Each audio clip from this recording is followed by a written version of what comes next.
Good morning. We have a few hours scheduled to visit a little bit about some board advocacy sort of policy type things. Before we jump in, Kathy, I wonder if you want to sort of set this up. Why are we talking about this? And then Rob will come to you, see if you have anything else you want to add. So the last meeting, we were just doing prioritization. And we thought that the next meeting we would be kind of how we think about getting things on the prioritization as a group, because I think the library district was a good kind of, we haven't figured this out well yet point for all of us. And so with elections coming up in the fall again, we just thought it would be really good to try to get some policies and procedures in place for when new board members come on. Obviously that can change, but if we could have good structure for how we have these conversations about issues that aren't necessarily on Rob's amazing them on the board, how do we talk about issues? So we just thought we would look at kind of a more internal focus on how this works as we go forward. The hope was, I think it was a bit overly ambitious, as we would revise all the B policies today. So this is a start. We wouldn't have Kathleen sitting here. If we were gonna do that, I think she would have killed all of us before. So I think this is just a good start. Stacey? Yeah, I have a question. I heard two different things from you. One is how do we get things on the board, and the other is how do we decide what we pass a resolution for and what we back. They seem separate to me. Go ahead, Rob, see what you can help out. So we have a very clear process that we have developed together over time around prioritization. I think that what can get tricky is when items come up that need more immediate action, that are advocacy items that can't wait till the prioritization cycle, right? Like if you were to come to the board meeting and say, I want something, we should advocate for this is important, right? We have not really set a clear path on how to do that, other than I look around and I put it on or don't put it on, which just works when everybody agrees. But when we have items where there's where there's some differing opinions, we don't have a way to get that forward in a timely manner so the board can act as a collective group in real time to then set the direction for staff and everybody else to advocate at the Capitol through our lobbyists, what have you. So I don't think this is about prioritization. I think that process is pretty well cooked, and I think it's serving us incredibly well and keeps us really focused, keeps the board very knowledgeable on the things that we're going to be working on within like a set of 6 months.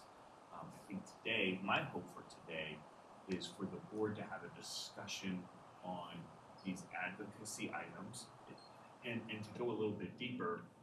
When should the board weigh in? When shouldn't the board weigh in? When do you weigh in as individuals? When do you weigh in together collectively? And I think that having clearer guidance on that will help Kathleen, it'll help me, it'll help Laura, it'll help us put the board in the right positions, right? I felt like with the library district as an example, that I felt like we were swaying around a little bit, trying to get the board what it wanted to act upon, and I think that I'd rather have clear direction so as to not get to that place again. But Rob, I do think there's still a question about prioritization, because if something comes up that the board wants to talk about and doesn't want to wait 6 months to get it on the prioritization board, I think we need to think about that too. So that's why I said that, because sometimes issues will come up, and maybe it comes up because it's a legislative issue and it's not something we've addressed, but it's something that we want to talk about, and thinking about like Richard's issues around affirmative action and contracting, right? Just so that's why I said that. I mean, I get that the focus is, but I think that they're interrelated. Okay. So I think what I have up here when we get to it is sort of just a series of questions for you all to discuss and figure out where you want to be. I think it'll become clearer as we go along. So you've said anything you want to say? I've said anything I want to say. Fantastic. So first thing we thought we'd just revisit just real quick for funsies was we had talked a little bit about emergenetics and talked about how all the different brains think, and this is a great time to check in on that, particularly when we talk about policy. So you might recall that almost all of you have a thinking preference for analytical thinking. A couple of you have a preference for structural, a few for social, and I think a few for conceptual. But the analytical thinking in this group runs strong. So just a quick reminder, so structural thinkers generally appreciate the clarity of having things written down in policy, or at a minimum, they like having the clear process written down, right? The distinction there between process and policy. But the structural people are generally the ones who will ask the question, do we already have a policy around this? And if not, maybe we should have a policy around that. Analytical thinkers, not so much wedded to having things written down, but really need to understand the reasons and the logic that guide the work. So for many of you, I would expect to hear today questions about, but why would we do that? Okay, but why? And if we can come to some clarity around the why of whatever it is you all decide to do, I think that will be advantageous. Our social thinkers, these are the people. They generally want to consider how the policy or the process will impact other people, not just themselves, but the community, parents, students, staff, whatever, as well as how it will impact their ability to engage in conversations with those folks. Social thinkers get often their guidance and their comfort from engagement with other people, so want to make sure that whatever policy or process you agree on today continues to allow for that engagement for our social thinkers. And then our conceptual folks, our big idea people, they just want to know, what's the big idea here? What's the overall thing we're trying to accomplish? They generally actually don't need to have things written down, and often don't love to have things written down, but just generally like to go, okay, but overall, where are we going? So if we keep this in our minds as we go through, it will be helpful when we ask the questions, or when we go through the questions I have on the subsequent slides, just to be mindful that for some people, you're coming at it from different ways. Most of you, again, have that analytical thing. But others of you have these additional sort of pieces that guide your thinking, and we want to make sure we're accounting for all of those things so that we end up with a path forward on advocacy that is comfortable for everybody. Does that make sense? Cool. All right. So let's start at the big picture level. Let me make this a little bit bigger for you. Oh, yeah, let's actually touch my trackpad. There we go. So the first question is, you have an ability to come to vote on board resolutions. First question will be, what is the purpose and the impact of board resolutions? What is the value or purpose for the board? What is the value and purpose for the community? And is there a purpose or impact on staff? So Rob, you've been doing this longest. Wondering if you might start by telling us what is your understanding of the value or impact of board resolutions? So I think a board resolution lets the collective board take a position on an issue that's important to the board. Depending upon the resolution, most of those resolutions have had a clear impact on the district and the operations of the district, and potential negative or positive implications on the district. I would say that there were Blackberry District, for example, I think there were some questions from some board members around, does it have to impact the entire community for us to take a resolution? Can it be a faction of the community? When do we pass, when do we not pass resolutions? I would say some boards don't touch resolutions, depending upon where you'd be looking, because they don't want to be kind of in the middle of some of the politics that can be involved in this issue. But that has not been this board. So I think that the board, when the board collectively takes a position, that creates a very clear signal to staff on how that needs to drive our thinking, our advocacy, our opportunities to engage on those topics. And then sometimes I think boards pass resolutions to signal to the community what it stands for. Right? And so if we pass resolutions in support of an issue, it just says, it really reflects the values of the board. So I think that depending upon the board and the community, resolutions can be used in many different ways. I think that 95% of the time that we've had pretty clear pathways to resolutions here in the VSD, and 5% it hasn't been as clear. And then, so it's kind of my 2 cents. Love to hear lots of other perspectives. I saw Richard first, and then Nicole. Go ahead. I think the collective thinking and the collective agreement, I guess if they will, is important. But does it have to be in the form of a resolution? That's a question that I have.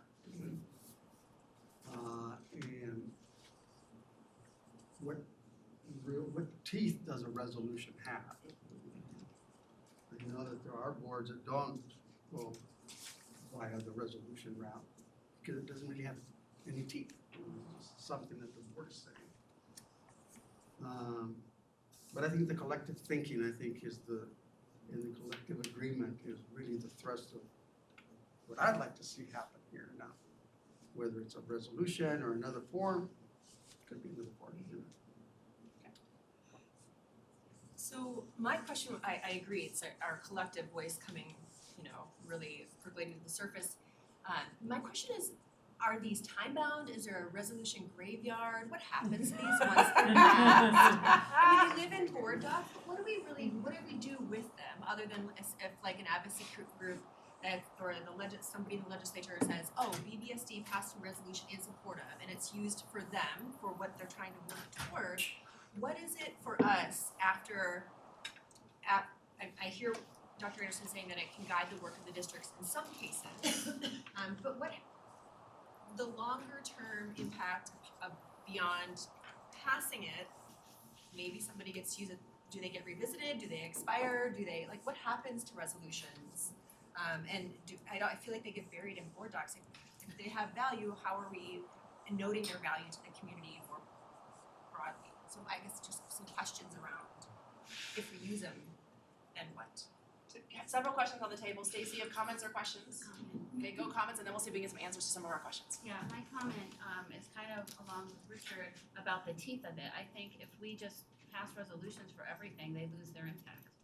So I feel like if we are gonna do it, they should be pretty selective in what we choose to do a resolution for. That also goes to what Nicole was saying, then what happens with them? So I've always been worried that the more resolutions we pass, the less impact they have. Who cares? Okay. We'll just pass the resolution. So Kathleen, do you have answers to any of our questions related to binding and teethiness of resolutions? Do we have other options? And then what happens to them over time? Are they time bound? Do they automatically expire? What's the haps? So they live on in perpetuity but lose significance, I would say, right, as they are less public facing. But I think that certain resolutions, so I think about the one most recently that the board did supporting transgender students and members of our community. In that case, we sent that directly to the state board because we knew that they had rules that they were going to take up. So we do use them, we publicize them. Our teachers certainly look to them. I think about Amanda Cherry, who was under a lot of public scrutiny at the time, and felt like that resolution gave her a lot of reassurance that she was acting in a way that's consistent with how the board and the district, with the board and the district's values. I think it goes back to what Rob said.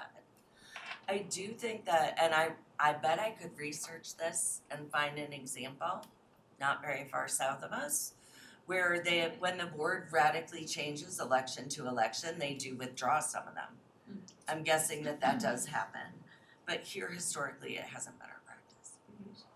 Other tools that are available for the board to signal agreement or values other than resolutions, to your knowledge? Well, policy, obviously. I think policy does that. I think you can make the same argument about relevance, which is why we're really working to streamline. The other places we've done it are in the policy platform, the legislative platform that this board has historically adopted year over year. And I think that's a nice vehicle because it does naturally expire or get updated the subsequent year. So Yeah, and then with the legislative platform, things may come up that we weren't thinking about during the time that we passed it. that's true. And so in prior years with the board, we've had where there are bills that are really important, and honestly, school discipline is the only one that comes to mind recently, where we had some interim meetings and we updated our legislative platform, which I think is an option. We could update the policy platform that is time-based or adopt a resolution. something like transgender where we've been working in that space for over a decade and we're trying to compile all that work, I think it made sense as a nice vehicle for that. And I think they could honestly have the same force as board policy, they just don't tend to be that specific. Rob wants to say anything, then Kathy. There's two other places, right? During the prioritization, right? These are collective decisions that we make and we give a thumbs up, right? And then through my evaluation process, right? Like those are ways in which the board can direct their lone employee, right, to move in whatever directions that they feel like they need to. So I would say those are two other places in addition to policy resolution. We have conversations around my evaluation 3 times a year.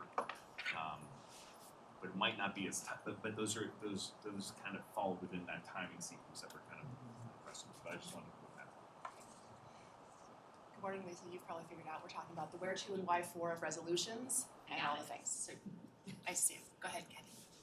To your point, I think what we did with the transgender is we renewed our resolution.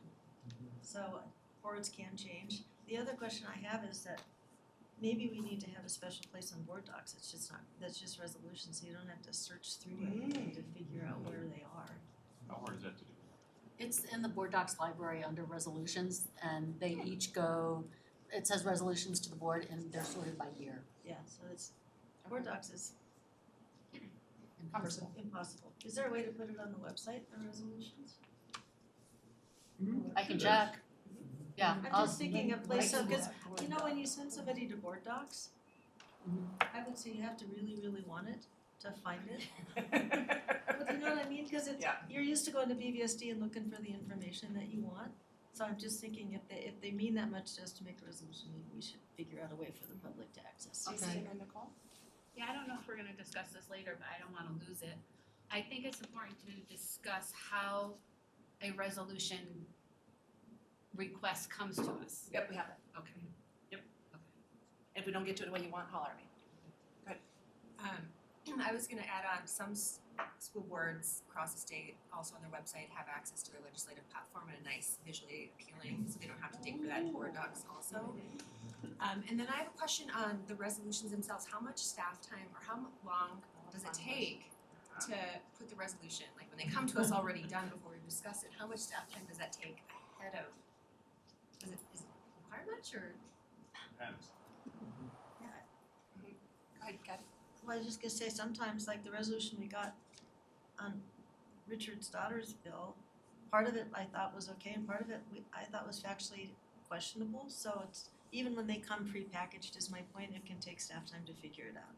And I guess that's my what I was thinking there is, I would prefer to use staff time in drafting those after we've decided we wanna move forward collectively, just to protect our staff time, rather than having them drafted before we've had a conversation about whether we're going to address it.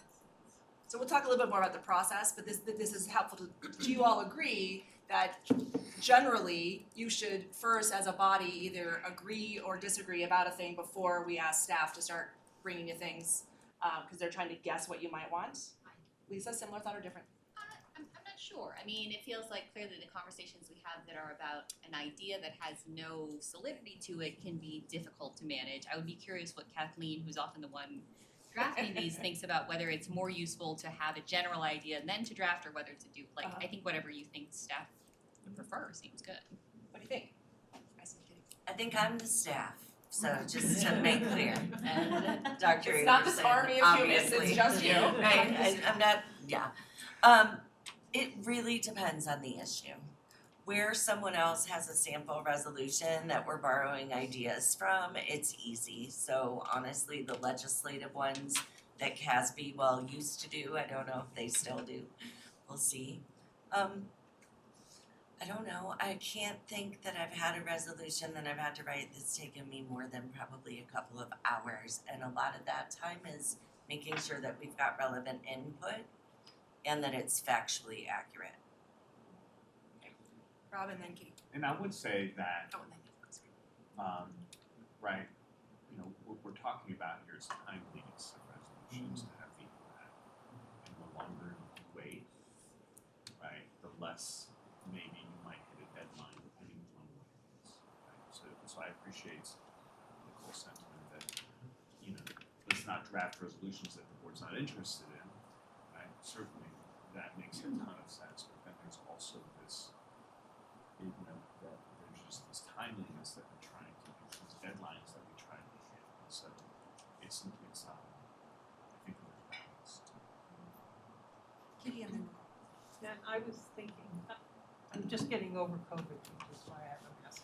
But there's a difference between the resolutions we adopt to, say, spend the bond money that we have raised. That's not gonna be controversial.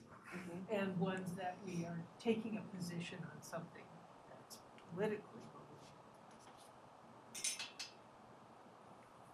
Yep.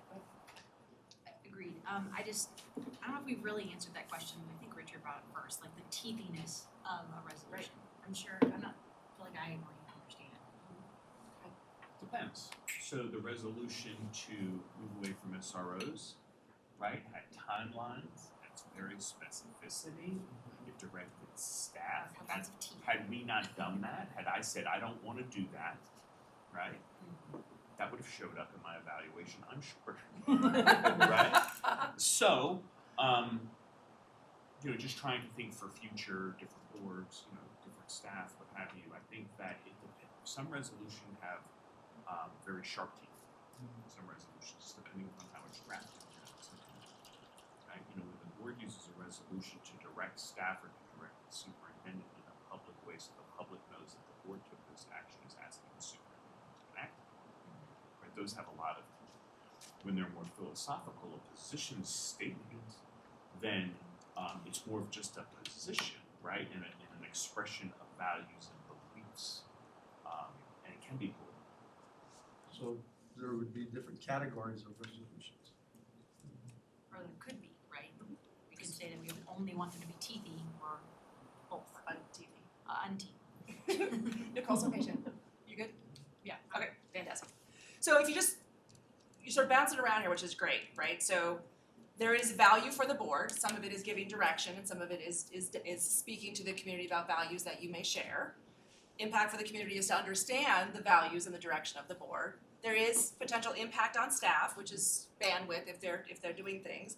Other than bandwidth for basically Kathleen, Rob, are there staff considerations you want to have the board considering related to resolutions? Well, I think that if we pass resolutions that are sharp 180s, right, then there could have massive impacts on staff, right? If we pass a resolution that changes the workflows of the district, changes the focus, creates new work for the district, midstream, without a budget request or without the ability to reorganize staff to be able to do the things that the board wants to do, I think that could be very problematic. I think that should be a consideration. Like if we're talking about what's the process, I think that should be a consideration before the board would pass a resolution that would have impact on staff. Right? I think that as we're thinking about a process, that it potentially could, right? If we have an election in November, and as like we've seen other boards, the board comes in and starts passing resolutions that align to very different things, have us veer from our strategic plan, have us veer from our work on excellence through equity, have us veer in other directions, right? In November, right? It would take massive budget and personnel shifts to try to adjust that. So speaking to that a little bit, I think it would be, for me, immensely helpful to have an understanding ahead of a potential resolution, what the fiscal impact would be and what the staff impact would be. So I still come back to our resolution on free school meals. There's still a fiscal impact that we will endure, but we weren't really clear on it beforehand. It will still cost the free meals for all students. So as an example, it didn't deter us, but I think sometimes it would be helpful to know what will this impact mean to our budget and to our staff. And sometimes it will be nothing, and sometimes it might be very significant. And so to have some of that, I think would be helpful. Kathy wants to jump in, and then Rob, and then I want to talk a little bit about timing. I just think it's consistent with how we get things on prioritization, so I think having a consistent policy like that, Nicole, makes sense. Right, because we can't put something on the board without Rob saying it's gonna take X, Y, Z, and this is what the impact's gonna be, so I like having some consistency across our processes. Rob? As long as we can frame that up as potential impacts and not concrete impacts, Right. because, once a law is passed, then there's rulemaking, and that's where, Right. a lot of people would have said, hey, universal preschool, sounds great, right? But then what happened after that, we created a sense, had you known all of that going in, you might have had a different choice and decision. So, I agree that should be a consideration, but it's just to make sure that we understand that there's limitations on things where the rules haven't really been set yet. It's the big idea. So like the fiscal note. Yeah, but we wouldn't have known the fiscal note, because when you have ballot initiatives that say that we're gonna raise this much money to do this, it's based on the premise that they're gonna raise that much money, right? And so there's a projection, right? And if the projection becomes under and we've supported it, then it's complicated. I just wanna put it on the table. Yep. I love the premise, I just think there's some limitations. Don't hold you to Sure. your best guess. Richard, go ahead. And that's where the whereas come in. Whereas, we're just guessing. No, seriously, I mean, that's where your teeth comes in the form of the whereas. So for example, if there's no money, you can say whereas if money is available. Well, and- Love a good recitation. And maybe it gives us signals that we keep updating as we get the information, because sometimes these things fall away and there's a budget impact and we're not talking about it. So let's visit a little bit about timing, and then I want to move on to some more processy But stuff. before you go, Oh, yeah. I wanted to say that since you brought up the district, I think that should be a fourth bullet, or maybe that should be the first bullet Uh-huh. on the purpose. Sorry? Because impact on the district as a whole. Right. Mm-hmm. And you have board, community, and staff, so. And the other thing to think about impact is it can't be, we often just assume that that's negative, but there are positive impacts that can come from a thing. So, Before you go on, Yeah. when I look at the district, I'm looking at how is that resolution, and then, we're looking at the risk benefits and stuff like that. How is that resolution, will that resolution meet the goals of the school district, whatever it is? Okay, so you have it in Yep. there. love it. So timing might matter. Some resolutions, particularly those that require staff to do things, might be best brought up as part of prioritization. That's a system, you do it twice a year, seems to work out relatively well for the things.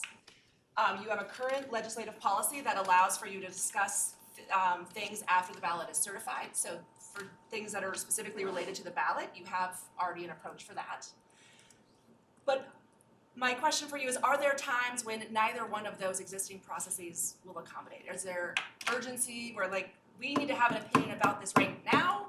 Or can most things pretty much come through legislative policy or through prioritization?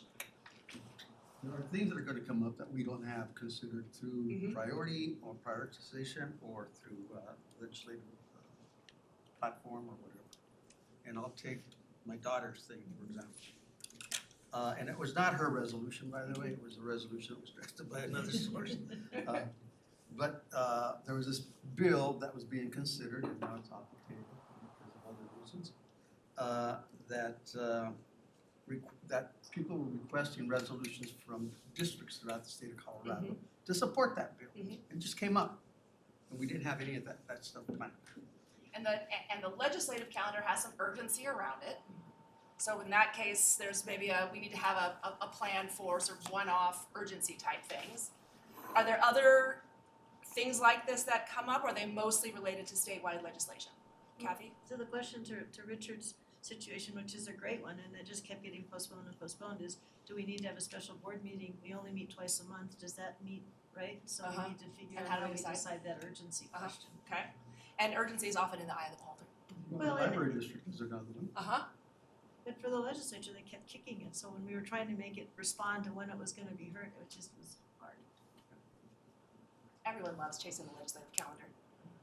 So I would also say ahead of local elections, state elections, when there are ballot initiatives that may or may not have an impact on our constituents in the district outside of the legislative session. So library district, the last election with free school meals. So it's kind of ballot initiatives, legislative session where we might have some timeliness. So, Consider. Well, I would add in the state board sometimes, those are mentioned. okay, yep, Richard? Well, impact, how do we address that and how do we determine if it's gonna have impact on our district or not? And again, urgency and impact might also be in the eye of the beholder. I think also just to add to that sentiment, I mean, I think we have local is an interesting concept, because we have many different cities and communities within BBSD, right? Like, we're not just Boulder, obviously. So I think that sometimes makes it more challenging to know what's really local for us. I like that municipal ballots. Richard added the point about district. I like thinking about district versus like hyperlocal. Yeah, Rob. And I think that there can be a community event that could potentially draw the need, right? Whether it be tragedy, whether it be something happened, right, that maybe is in conflict with the values of this board. The board wants to be on the record, say, hey, this happened, but we believe in this, but this district did that, we believe in this. I think that that's the potential is there. If something happens, like a massive situation happens in our community where the board would want to be on the record, right? I think that could potentially drive something too. Honoring people in the community. I mean, I remember when we first came, you honor Josie and Raleigh Heath. Remember we passed a resolution for that. So we need some kind of a clear system with some opportunities for being reactive and adaptive to things as they come up. So let's talk a little bit about process. So what ideas or thoughts do you have related to how legislative or advocacy topics, resolution topics, whatever we want to call them, should be raised, right? So you currently have, just one second, as I understand it, through your regular business meeting agenda has a standing or at least regular agenda item for legislative updates. So one version of the world is you could sort of tweak that and have that be a time where such ideas could come up. Are there other better, different ways, Kathy? Well, the obvious one to me is our lobbyists say we need to have a position on this. So you pay a person to give you advice and you should take it? Well, or not. Or At at least least have a consider it? conversation. Maybe Okay. it fits under what you just said, Heather, which is under legislative update, and we just expand what that might. Because we have that legislative update so consistently on our agenda, I think that is a way to address the timeliness. Like, you could bring, if it is, that it might be an opportunity that we're not having to wait till like a certain time of year, we could expand that to address those types of things. What do you think, Cynthia? I'm not exactly sure what I think, but I'm thinking of the library district, because that's actually why we're here. That's why this is happening, is because everything that happened with bringing up the library district. So that initiated with an email from the people from the in favor of the library district months ago. Then one of our board members during legislative update or prioritization, whatever, said, can we discuss this? And it just kept going and going and going and going until we finally discussed it. So that initiated with an email from an outside entity. Yep. So my question is that enough? Or should there be some kind of form submitted? Or is an email okay as long as a board member is important to them and they bring it up? Like, I think we shouldn't forget why we're here discussing all this, and it was because of the library district mostly. Because that kind of put us in a frenzy, like, how do we deal with this? And so I want to use that as an example, because that was a series of events that happened with that. Is an email enough? Is it enough if a board member feels it's important enough and then brings it to the board meeting? Like, how does that work? Love it. Kathy, you have a thought? My question is for Kathleen, so how do we deal with notice? If Rob brings something that came up in the legislature on Monday, brings it on Tuesday, we can't really take action on it if we haven't put it in the agendas that we're gonna take action to support or not support this. Is that, or if we Or just somebody say, got an email from someone and wants to talk about it, But the notice that I question get is the that- same. yeah, the information I'm fine with, but if we're gonna take action supporting or not supporting, how much notice and how specific do we need to be? That's my question. It's like Rob has a thought and then Kathleen. My thought would be, if when we change legislative update to this space, right? We talk all things potential resolution related to legislative that's where the topic comes up, it would have to come back to another board meeting where it would be noticed as a separate action item for the board to act. You know, I think that would be, I think that we would have to set the expectation. You could bring something up, but nothing's gonna be acted on right away immediately, right? That you would have to bring it back for an action item. It would help us as board members to respond to people that bring up the topic and say, well, we got a process, and boom, boom, boom, boom, that's what it is. Let's hear from Lisa, then Kathleen, you can provide any legal context we might be missing. I think that's right, but I think just to expand on Stacy's question, like, I mean, if I'm in a board meeting and saying I would like to have a conversation about whether we want to support a library resolution, how do we get that on the agenda? It Right. shouldn't take 8 weeks of asking every meeting to make it happen. There should be some mechanism by which we either vote that will be an action item or it comes on as an action item, we vote on it then, but we need a clear process about what happens. So this is my second bunch, so we're yes, we have to answer that question for sure. Nicole and then Kathleen give us legal advice. So I like what Rob said about a board member brings it up at one meeting, we can then on the next board meeting, gives us all enough time to look into the topic, to decide and vote, we can vote if we wanna move forward as an action, if we wanna approach this collectively or not. I think that, like having that space and time to kind of dig into something, wrap your head around it and have a sense of where you might wanna go, before the cart's getting too far ahead of the horse would be helpful. Anything we need to be thinking about related to Kathy's specific question on notice? It can't come up during legislative item and have the board vote, make a policy decision at that same meeting, is that correct? I think that is the intent of the law, right? The intent of the law says you give notice at least 24 hours with as much detail as we can. We don't always have all that detail to put in an agenda. I think it depends also on exactly what the board is voting on. We've got resolutions on real estate. Clearly, we have to give the public notice and an opportunity to be heard on those issues. When it's the board taking a position to go advocate at the Capitol and it's not that direct, then then I'm not sure how that board meeting notice piece would apply. So I think our practice has always been put it on the agenda with enough clarity that people can come out if they wanna talk to the board about whatever the topic is. I will say though, at some point we got from reading the resolution and adopting the resolution in one meeting to now spreading it out over two, much like policy. And I don't see that there's any legal requirement for that piece. Okay. The multiple readings. So you could consider it and vote on it at a single meeting, as long as you had noticed it in advance. Yes. Okay. Let's come back to this question, oh, go ahead.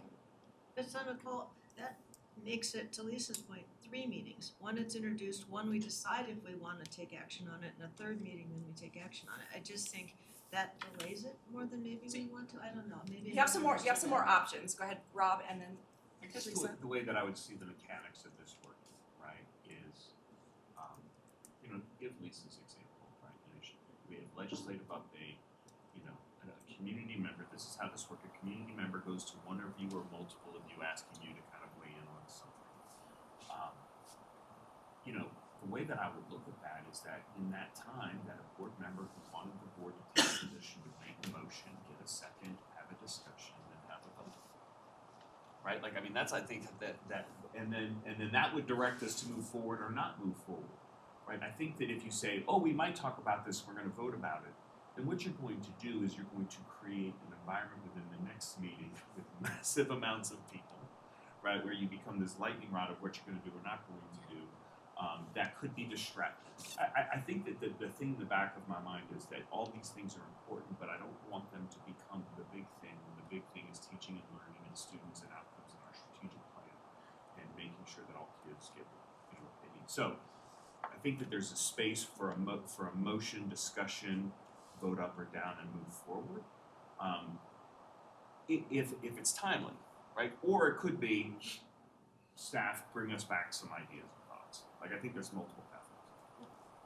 That makes me a little, because to Nicole's point, I pay attention at this level, but if I'm gonna vote on behalf of the district at this level, I need more information sometimes.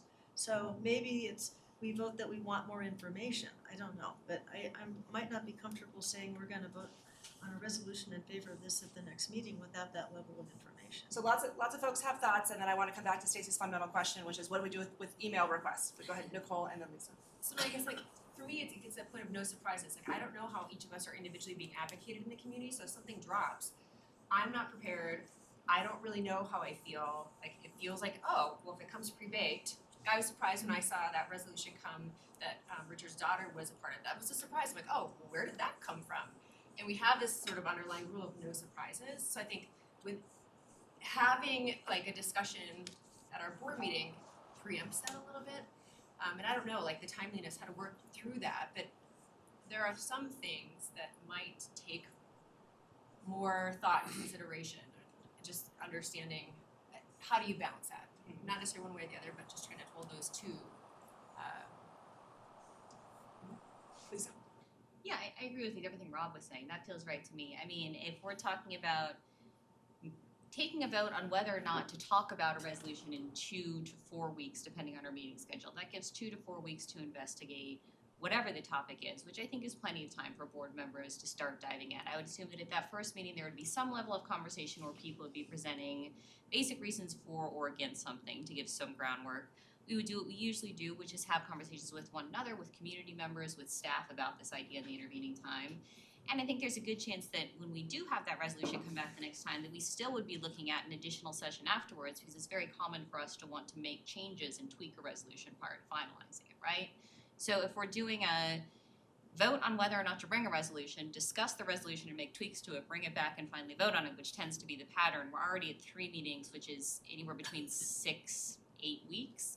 If we're also having a meeting about whether in between to say we should talk about this, then let's talk about whether we want to talk about it, then let's talk about it, then let's vote on the thing we finally worked on. We're looking at multiple months to get something accomplished, which feels, for something that's often not even very toothy, like a great deal of our time that we're spending as a board, and I'm not hugely in favor of that. I can see that there may be times when a topic would be intense enough that we would want to spend more time on it, but I think as a board we would have the mechanism to do that by saying, let's look at this, let's bring it back, let's make some changes. Like there are certainly ways that we could choose to push a resolution to take more time to evaluate it if we felt like we needed that, but I would think our regular schedule should be as compact as possible. So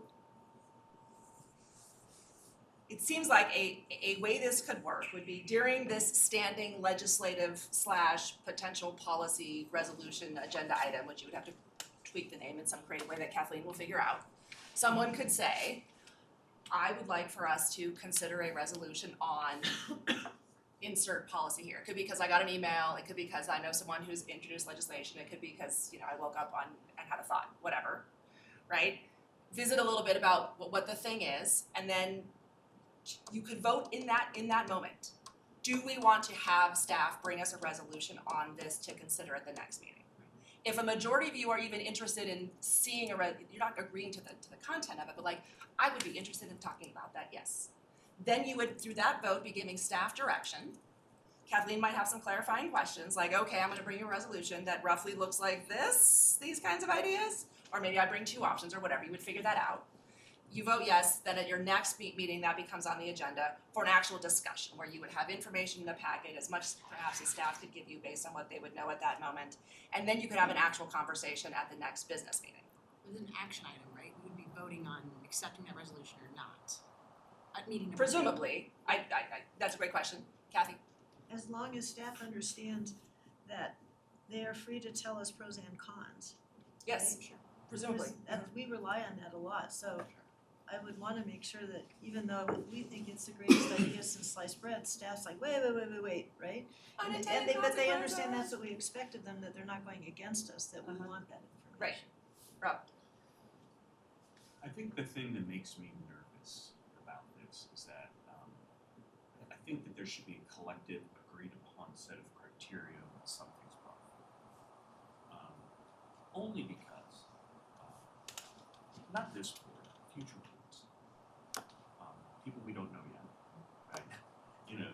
The ways in which a board could leverage this if they wanted to do something different than the majority of the board.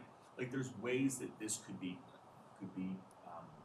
used not in the spirit of how we're talking, right? So an agreed upon set of criteria on what is the lever to get it to the discussion. It's a set of questions that we ask and contemplate during that discussion, bit of a big discussion, right? And does it meet the criteria as part of that? Because if we leave it open to, you said, board member has a thought, right? The board meetings could become this, they just be, what I see when I look at what's happening nationally is that, that the board meetings are used to become these controversial political kind of lightning rods in the community. Whether you have the votes or not, if you're going to be bringing it up and talking about it, and then you load the audience with a bunch of people to talk about it as well, right? I just want us to be incredibly careful.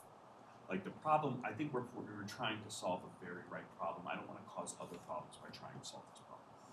This is my second cluster of ideas here, which is there going to be some sort of threshold or some consideration for what's even worth bringing up? Let's go to Stacy and then Lisa. Yeah, I think it's really important, and if you recall, part of the conversation about the library district was that it was just Boulder. What if Lafayette brought one? What if Broomfield brought one? I think having those criteria are really important because we could spend all our time on this kind of stuff unless we have that. So the things I propose here, these are just from my time with you. I'm not married to them. They might be terrible. One version is you say it has to be related to one of our 3 board spheres of influence, which are Rob, policy, and budget. You could say that needs to be, just maybe to more your point, Richard, something needs to be clearly have an impact, beneficial or negative on the district, or something else. But you should not just say that there should be criteria, but you would need to articulate what they are. Let's go to Lisa and Nicole. Definitely think it needs to be related to the business of the school district, and I am definitely concerned about the idea that Boulder could suffer a board takeover, either large scale or small scale, that would make things like this difficult. But having said that, I think people are going to elect board members and expect them to do a job, and I don't think it's our job to hamstring people and prevent them from having the conversations that they believe they were elected to have, even if they're ones that I don't agree with. That we wish they wouldn't have. Yes. Nicole. I like some of the bullets you have here. I'd also add if it's related to our legislative priorities. I mean, we take time to develop those every year, and if it's directly aligned with our priorities from our legislative priorities, then it might also make sense. Because those do relate to the work of the district or policies or state guidance in the world of education. So I hope we can get to some concrete boxes to check, and I think you have a good starting spot. I just want to add that. Okay, love it. Stacy? My question is about directly impact BVSD schools or students. Is that all BVSD schools or That's the students? question, Is it right? only one school, one community? That's where I was going before. Like when we started talking about this, if you remember, Rob, we were like, we could have an hour long at every single meeting with every municipality bringing us things. So I think we really need to hone in on that. So maybe Richard's framing earlier was better, which is directly related to the district as a whole. Yep. And I would say, we're not supposed to be, we are unaffiliated members, and local city municipal politics get highly political, and that might pull us in directions that are not aligned with how we're running. If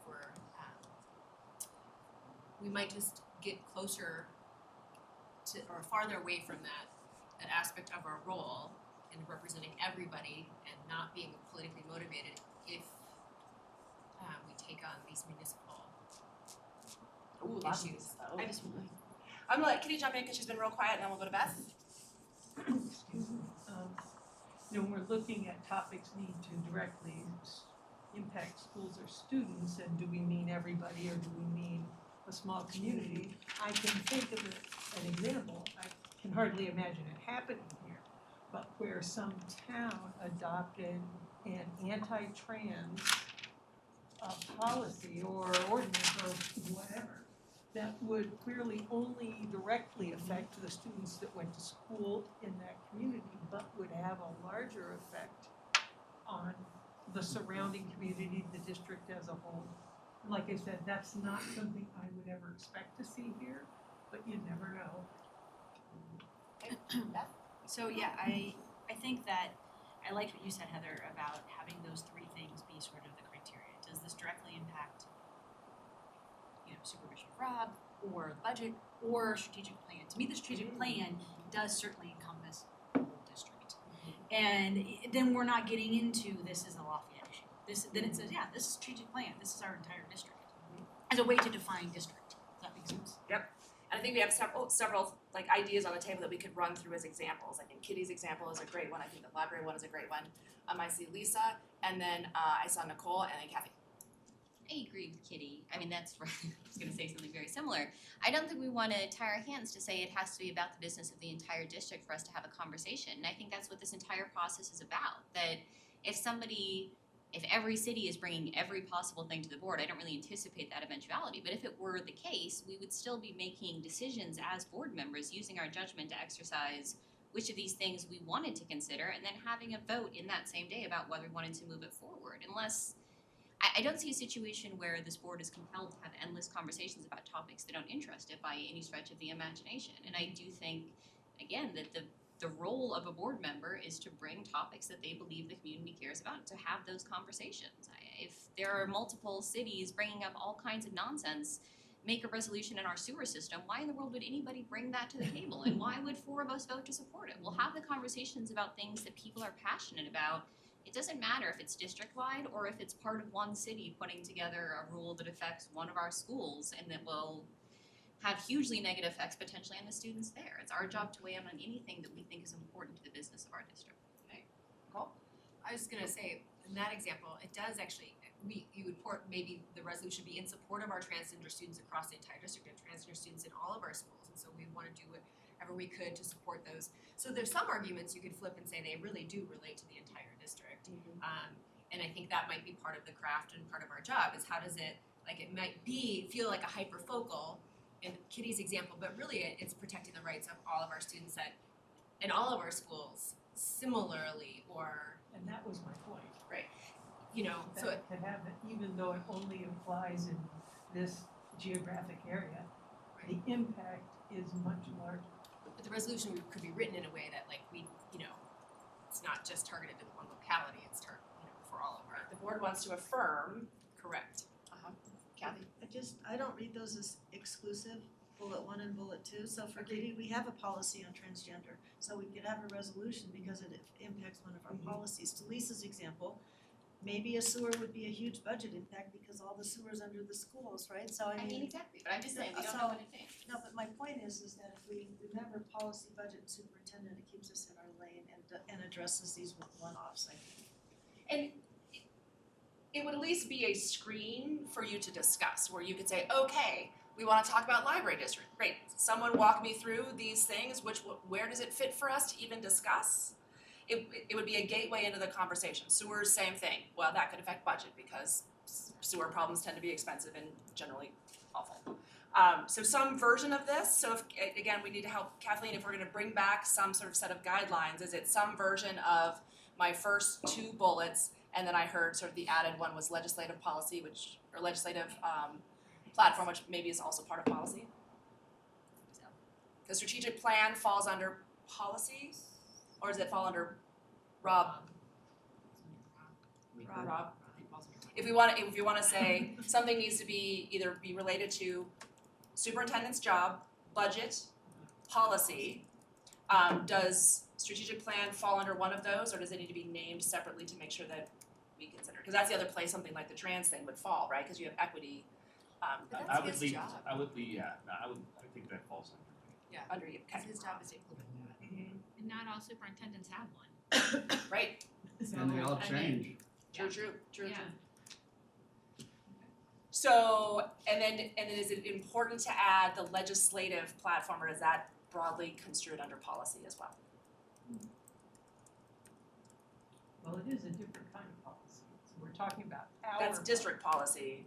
Right, is different from policy in a broad Name it. sense. Should name it? I think it should be named, because that's more of advocating at the state level for the state board, and so it is different than our day-to-day working policy. So district policy, district budget, superintendent performance and expectations,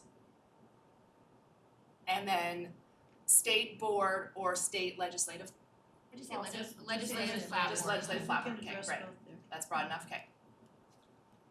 Would you We know don't what that call it is? legislative, we call it our I'll figure it advocacy. out, I mean. We call it policy platform right now, so Okay. that Because may be gets into state redundant, board. Yeah.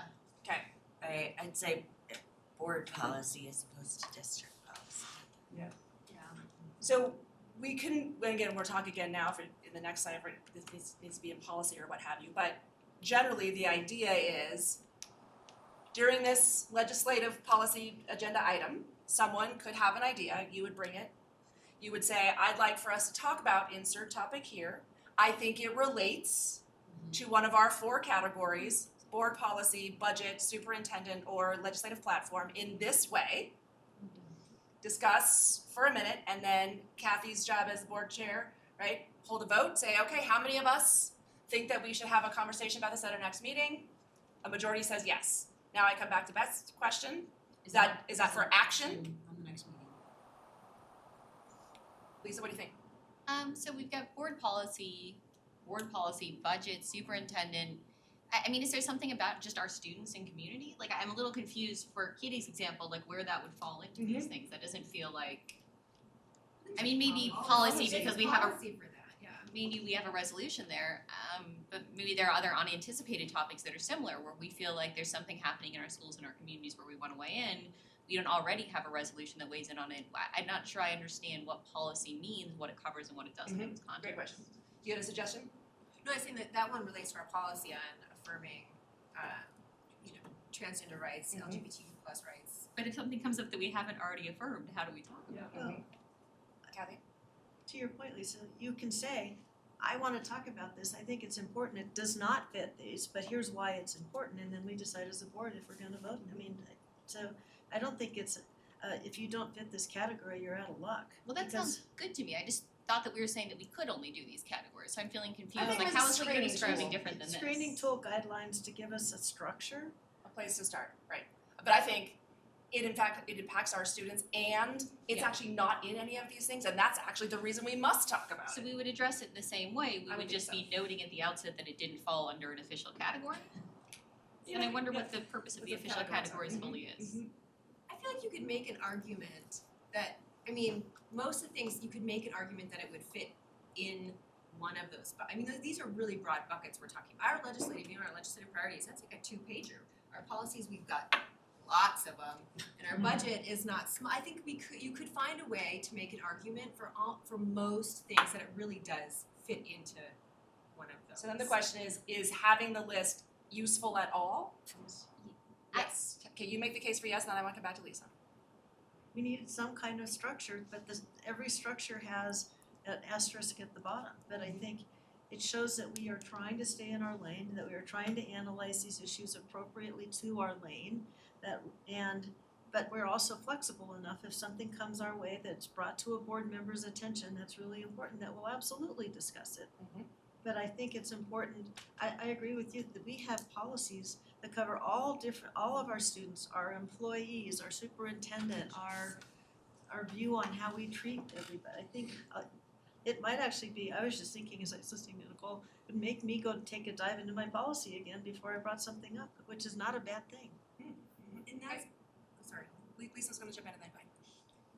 I'm not sure I agree with that. I'm not sure that it makes sense to me that we have, it needs to be under these unless it's something else. This feels like we're sort of wasting a lot of time in constructing something. But if I were to agree that it's useful, I still would like to push back on these categories. I think that our community looks to us for leadership in a variety of places that are not necessarily around existing policy and budget. They expect us to speak about issues regarding families in our community and the way that families and schools are the very heart of most of our cities and part of the fabric of how our cities and communities exist. And this feels like we are really limiting our ability to speak on that by saying, I'd love to say something about this, but it's not directly related to budget, so I still can, but I want to point out at the outset that it doesn't really matter, it doesn't feel necessarily useful to me. Okay, Nicole and then Richard. I was gonna say, I think a benefit of having these boxes to check, even on the behalf of a board member, is that rather than being able to, I was really persuaded by this coffee I had today, it asks the board member to take some time and really think through what the implications might be on something before they bring it to the board. And so whether or not it 100% falls in, I think there is benefit to pausing and saying, like, does this really fall within the scope and the work of what I'm doing, or does it not? as a personal checks and balance on the board member as they bring something forward. And then setting it up in a conversation, if it directly relates or doesn't, when you're appealing to the fellow board members, it also kind of creates some framework and some structure for others to think about the issue as well. So I think there is benefit to having the structure and having some check marks. I'd love to hear from Richard, and then Beth and Kitty, you've both been quiet on this. Would love to hear your thoughts on criteria of some variety. Richard. Well, after listening to all the conversation here, I'm wondering where the advocacy comes in. Okay, because it seems to me like we've been really focusing a lot on the legislative process and policy. And, going back to what Lisa said around the description of family and all of that wonderful stuff, where does that advocacy piece fall in? And is that gonna be a criteria? And, because every time when people ask me about a resolution and stuff like that, and I look at it and I says, well, I think about bullet number 2, okay? How does this, not directly, even indirectly impact BVSD schools and our students in our community? How does that resolution or policy fit under that? And if it doesn't, then we need to do something to change it or bring in a resolution that would do that. Because there's a lot of, what Kitty just said a while ago in terms of municipalities bringing in different things around transgender, but it could be a lot of other different things too, a lot of different topics. And how do we prioritize that as something that we all collectively would agree on? Okay. Beth? I'm in favor of having categories, I think, and maybe I'm wrong here, but it feels like we could, for example, the library district, could that not be linked to the strategic plan? Like, I feel like that gets to that, it's a very broad, the strategic plan feels pretty broad, we could talk about, in some ways, right? And that links to Rob, and that links to like what we're doing here, keeps us in our lane, but I feel like you could make an argument for many things to kind of get to the advocacy piece, linking it through the strategic plan, I think, but I could be wrong. Kitty, how about you? Well, I think having a structure of some sort, even if it isn't specifically policy, budget, superintendent, gives us a framework to think about. And like Beth was saying, almost anything could fit in the strategic plan. Not that that would limit us, in case something so far afield came out that nobody could see it coming, but it clearly would have some concern for us and our students. So maybe not framing that as this is required or else don't talk about it, but giving us a way to think about it. Okay. Stacy? I'm a little uncomfortable with honing in on the strategic plan because it's not always gonna be this strategic plan. It's not always gonna be this superintendent. And so previous strategic plans weren't as broad. So to say that anything could just fit into there is true now, but it may not be true in 5 years or 10 years or whatever. And yes, the group could get back together and make some other things, but I feel like we should be creating this process for future boards, regardless of who and whoever our superintendent is, and strategic plan, whether there is one or not, or what it includes. So I'm a little uncomfortable with that. Lisa, last thought, and then I have a suggestion for you. Oh, and Kevin. Yes, I don't need to discuss this to death, it's clear I'm in the minority, but I do think as a last thought, I wanna share that like, when we're talking about, like, we could shoehorn in anything, or like, there's any amount of mental gymnastics that you could make anything work, and if nothing works, then we could still talk about it anyway, it's just not clear to me what we're accomplishing. Kathy? Yes and no to that. I mean, I was remembering that Tina pulled up this policy ADA, that's our educational philosophy. She was trying to get rid of extraneous policies. And we ended up loving this policy more than any other policy. And you could fit anything, to Lisa's point, under this. But I just think it makes us think strategically and really tries to keep us from wandering too far afield. That's why I like it. Yep, Rob? I really appreciate the conversation, and I feel like that a process is helpful even if the process isn't, could you go back to that? Oh, yep, sorry. Even if the process isn't all encompassing, right? To the extent of that, if somebody, because the reality is, folks, if there's 4 people that wanna do anything, right? Yeah. Then it will like if there's 4 people that wanna do anything, right? Whether that's in the best interest of the district or not. I'm not talking about us, I'm talking about in the future, and I'm watching it happen across school boards, across the country. And you don't have to look that far. If you have, the way that governance works is that people are elected to make decisions, and then they make good and bad decisions that may or may not represent what they said during the election process, right? So if you have 4 people that are on a 7-person board that agree, right? Now, unless you wanted to think about, some type of supermajority around some of these topics, you could consider that as well as a board if you're trying to really shape some things. But a process is important. The fact that people just can't bring something up and say it's important, that they have to go through a justification to other board members, I think there's value there. But the reality is we can set up a process, we can put it in policy, and I could say, I'd like to make a motion to waive policy and talk about this and put this there. The second, vote it up, vote it down, and you move forward. Like, that's how it goes, so. Okay, Richard. I just want to get to a point where we have a process that's not going to limit discussions, or a process that's going to be used, as a means to stop a certain thing from happening, okay?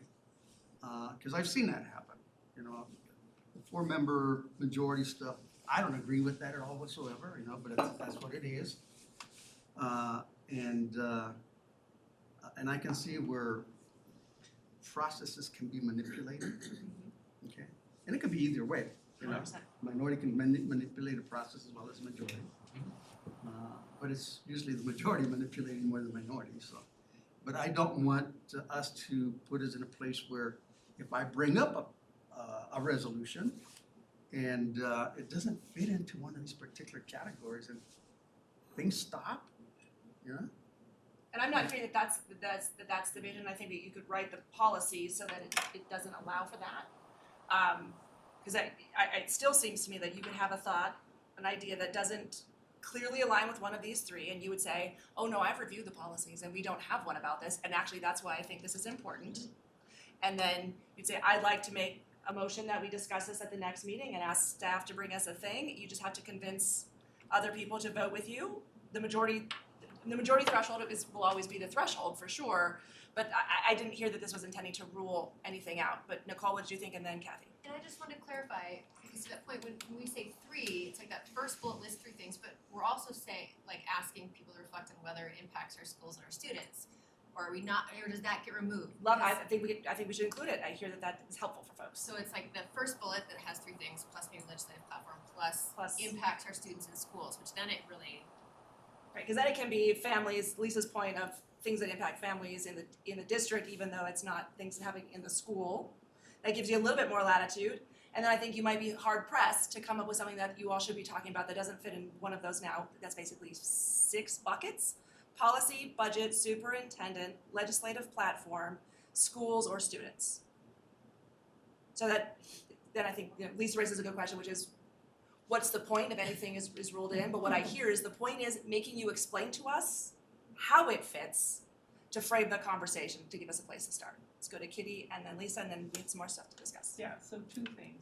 One, what's coming up for me is just when you bring something that doesn't neatly fit in a category, provide a rationale. Here's what I think. And then the board can decide, okay, do we want to talk about this or not? And when it talks about directly impacting, I would add staff to that. Okay. Okay, Lisa. I just want to agree with what Richard's saying, and I mean the way I see it playing out is like you have Richard in the minority. He says he wants to discuss something about race, and a system like this is used so that rather than folks having to weigh in on, I don't want to talk about this issue about race, they get to say, we can't talk about this, Richard, because it doesn't clearly fall into a category, and it has the effect of allowing people to get out of having conversations they don't wanna have and to use policies like this to pretend that they're following policy rather than to be forced to weigh in on topics of community concern when minority members think they're useful. And I just think I just wanna agree that I think that this is a concern, that you can use policy that way and that that's the way it can look. I can't talk about future boards, but this board, I hope Richard will listen to each of us and not use a policy to shut down an argument. And I think we have to build that trust and relationship that we listen to each other. So it's getting to a deeper problem that I don't think we can solve by a policy, but hopefully one that the board can work on when Rob has future boards. What I like about this is that it's not Kathleen or I deciding what you talk about or don't talk about, right? That it's a conversation that you all are empowered, right? And that we're in a place where we can support. But board resolutions are not superintendent resolutions, are not, school board attorney resolutions, right? They're board resolutions. And so of the conversation we've had, I think my big takeaway is that we're getting to a place where we have a process where there is a discussion and a decision that gives us direction, as opposed to us trying to sort out, read the tea leaves amongst you all and decide what happens or doesn't happen, because I think that gets us to a really fuzzy place where whatever we do, some people are upset and some people are pleased, and if we can get out of that place, I think that's a good thing. Because the guessing game is not fun. No, I'm just, I'm not gonna always get it right. Stacy, and then Kathleen, I have a question for you. I'm still not clear about my question about the email. So the email came to the board, all of us, Right. that said, could you please consider a resolution in support of the library district? Mhm. Is that enough? Or does then no, I don't mean the criteria.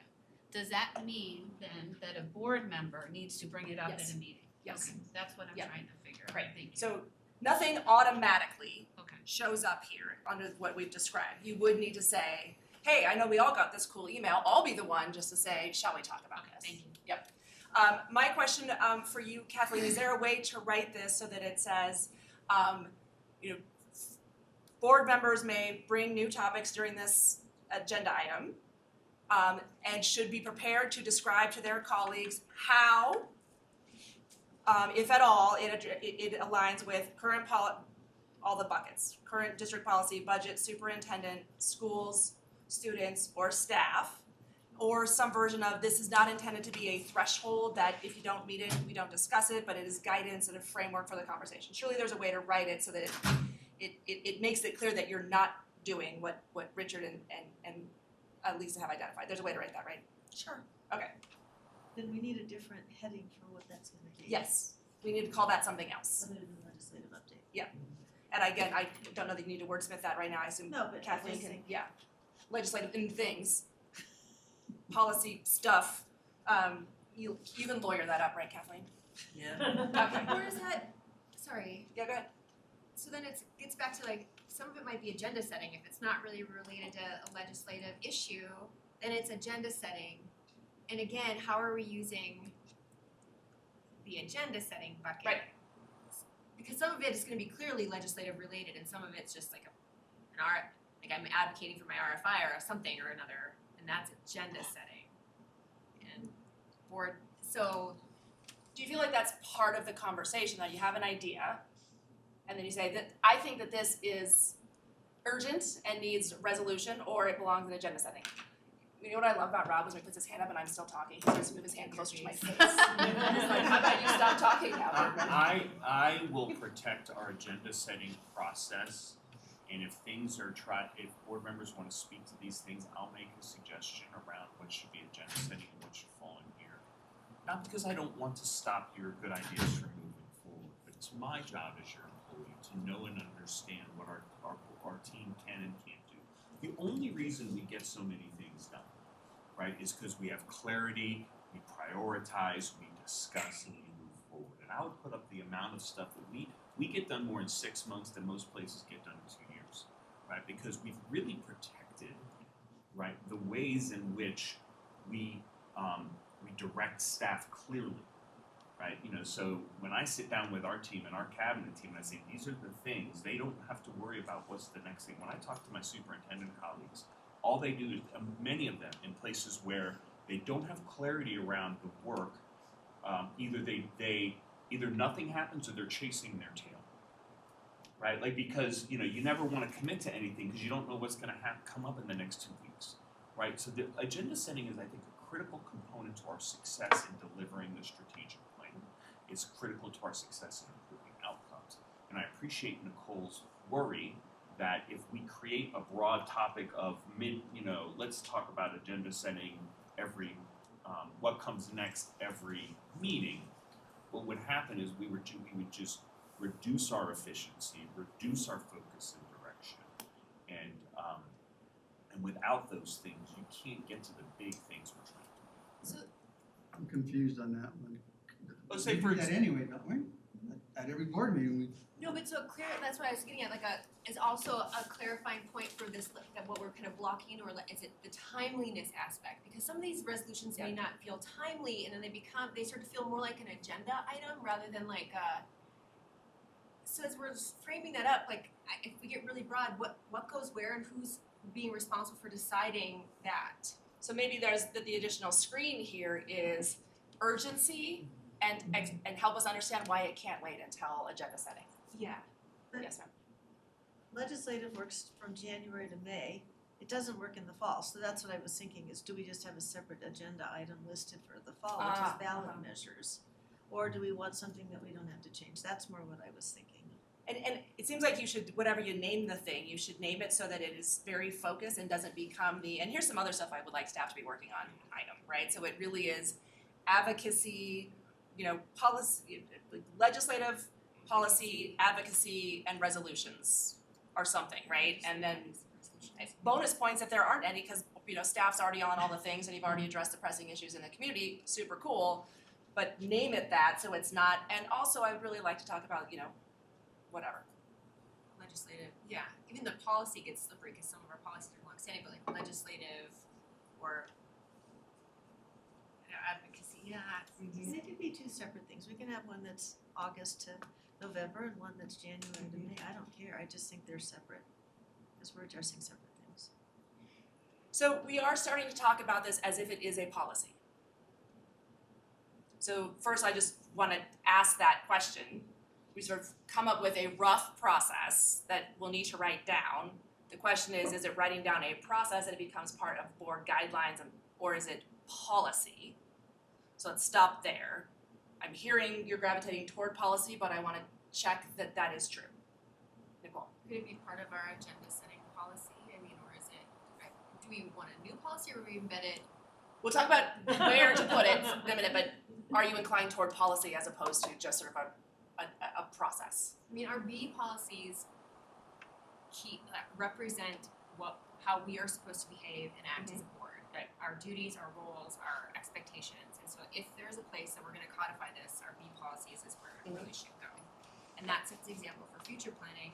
Like the policy, if we're doing this work for future boards, that policy then is up to a future board to have to get on that 5-year timeline and change, or Right. so that would be my inclination. But Does anyone feel differently?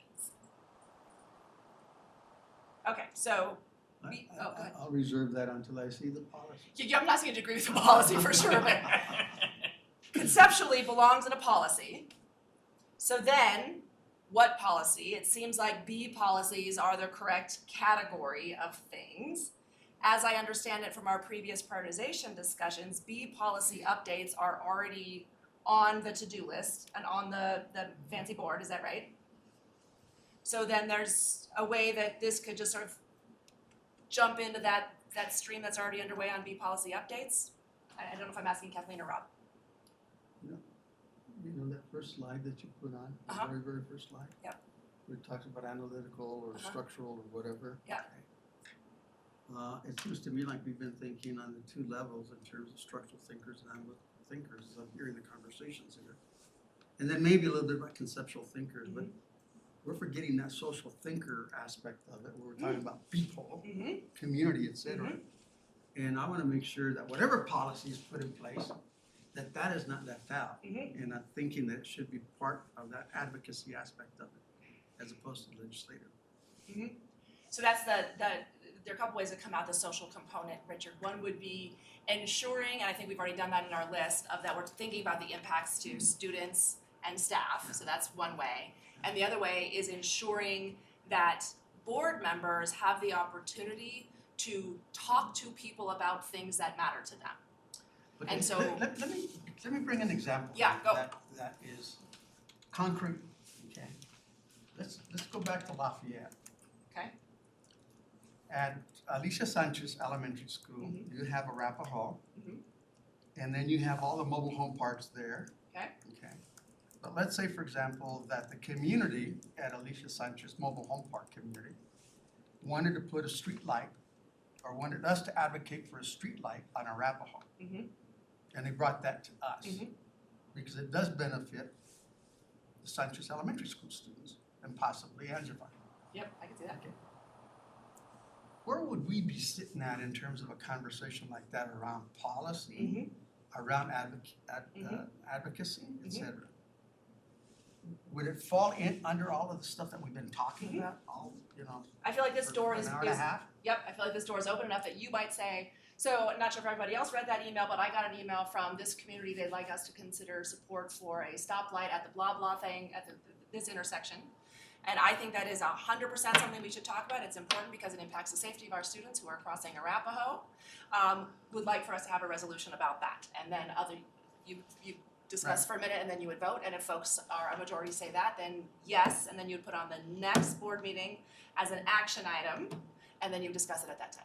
Okay, Does so that there's work? gonna be a lot of those particular examples. There might be, yeah. In terms of those specific Yep. advocacy resolutions, let's say, okay? And again, so then what the policy here would say is, this is how you go about bringing those things, as we've just described, and that you would then, that's what Kathleen will write for you to vote on later as an actual policy.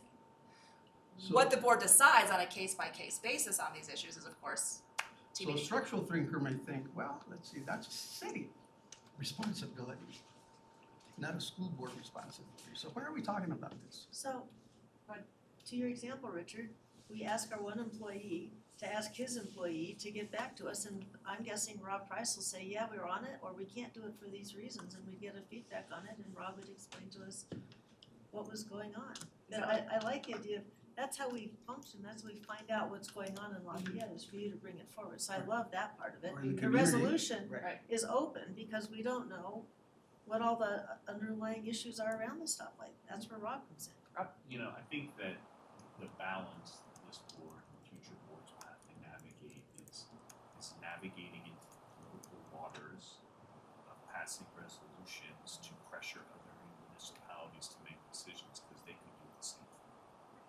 Right? So to the extent that you could pass resolutions, cities can pass resolutions as well. So to Kathy's point, right, Richard, if you were to bring that to me, you know, we would engage with Fritz, the city manager. Hey, this is an issue, this is a safety issue, what's going on, where are you, what's getting in the way from this, does it passing a resolution help you? I mean, does it hurt you? Does it, you know, so there's some navigation, I think, between city manager and superintendent around the nuts and bolts of these types of decisions. What's the other side of the story? If you do this, what else happens? So I think that is a consideration for the board, and this is what makes it sticky, right? You know, because you've got these large municipalities, right? And to the extent that this board starts to push in on that, right, they could be pushing in on us as well, right? And so you know, so part of my job, right, is to make sure that we have good working relationships with all of our municipalities to get things done. I do think though that resolutions are political, or it can be construed as political, and it's a consideration, right, amongst many considerations as the board decides to move those things. But if this were to come up to, if you were to bring this up on Tuesday, this exact scenario, what I would say is, board members, please give me a moment, let me check with their staff, let me see what's getting in the way. You know, because certainly what you said makes tons of sense. We're talking about student safety, we're talking about advocacy for a community who needs a voice, right? That aligns with who we are. We're talking about structural racism because it happened after they put $500,000 homes in that neighborhood. Then streetlights went up. But so so there's another step that happens here that this raises, which is someone, a member of the board during this agenda item, whatever we call it, raises a thing. And the first might be, hey, Rob, are we already on that in some way? And then you might say, staff's actually, they're tracking that, we're already in a conversation offline with Fritz about the things. Or, ooh, I don't know. So I think the question then is, if you say, I don't know if we're already on that, do we still want the board to say, well, great, figure that out, we'd like to talk about it at the next meeting? Or do they need to know if you're on it before they can even have that vote? And then I'm at Lisa's point, which is now you're talking about it, and it's 3 months later before you talk about it. My hope would be if a board member had a concern like that, they'd let me know instead of surprising me in a board meeting. And you know I would do that. I know you would, so. So board members are first encouraged, before you bring something up during this agenda item, to the best of your ability. We have monthly check-ins on purpose, right? We check in, all these types of, it puts these on my radar so I can work on things. So that would be my hope, right? And then you would circle back and you would say, Richard, last week at our one-on-one, you mentioned to me this thing about the streetlight. I talked to Fritz, I talked to my staff, it turns out that is on our radar, don't need to raise it, or it turns out there is some drama, and it sounds like a board resolution would be advantageous. Depending on the issue, I Right. might bring it up in individual Right. conversations, or I might bring it to the board. Just And thank you for that, because I'm a very concrete person. Uh-huh. And until I give it a concrete example Yep. and I start hearing processes around how do you answer that particular Right. concrete question or dilemma, then I'll understand it. Yep. But we're talking about a lot of stuff right now that it And- really doesn't make a whole lot of sense to me because it doesn't have any concreteness to it. So I think we had 3 examples that we sort of run through this as sort of like test cases. Yours is a great one, very specific to a specific municipality of a safety issue. I also thought Kitty's was helpful on one of our municipalities does something stupid, and we would like to maybe support that that's not what the district is about. And the third one is just the retrospective on the libraries. If we had had this policy in place, what would we have done about the Boulder Library District? And that would have been a case where maybe someone would have said to Robin a one-on-one, are we doing anything about this? And then you might have said no. And then if you'd like for the board to discuss it, you would raise that during this agenda item at the next business meeting. And then I have no idea how you would have proceeded from there. Then it would have gone to action at the next meeting. Right. I guess. And then it wouldn't have drug on for the 8 Right. forever. Rob and then Kathy. Well, I would say, just to be clear, if anybody asked me for the district to pass a resolution, I would say that's not my place. Right. Right. It's your place to say, are we on it or not? Is staff already dogging that issue somehow? My place is to give space for the board to Sure. consider and give us direction, which is what we're talking about tonight. Okay, Kathy. And I just wanna say my memory to Stacy's point is that part of our problem was we didn't have a policy, now we'll have a policy. Right. Because we weren't sure if we could just do this because we wanted to, or do we need to have a policy, so I appreciate And some the people need- conversation. For some people, the lack of a policy does not mean anything, and for some people, the lack of a policy is that we cannot do it, right? This is the conception, people are like, I don't need rules. I operate gloriously in the absence of rules myself, I appreciate that's not true for everybody else. Okay, so we have a couple of examples that seem to work through this, now we have to write it down.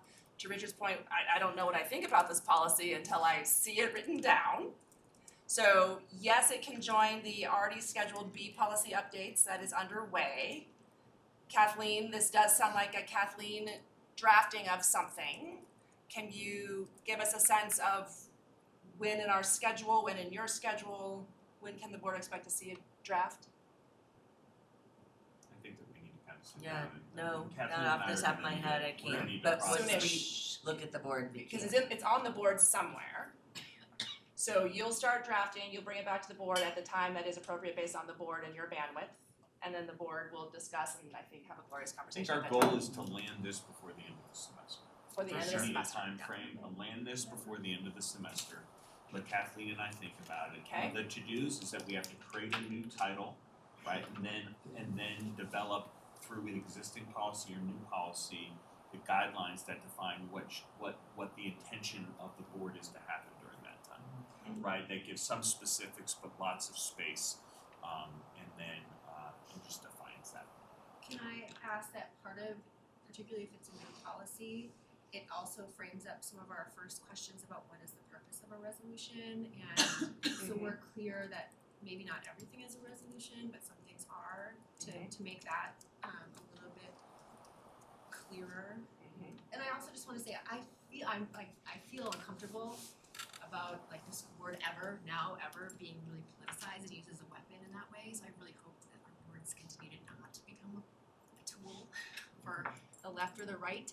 We're supposed to just be focused about like what's good for our kids and what's good for our district, and this conversation makes me a little anxious about that in our current times. Well, everybody thinks they're acting in the best interest of the kid, that's the hard part. That's the challenge, right? Yeah.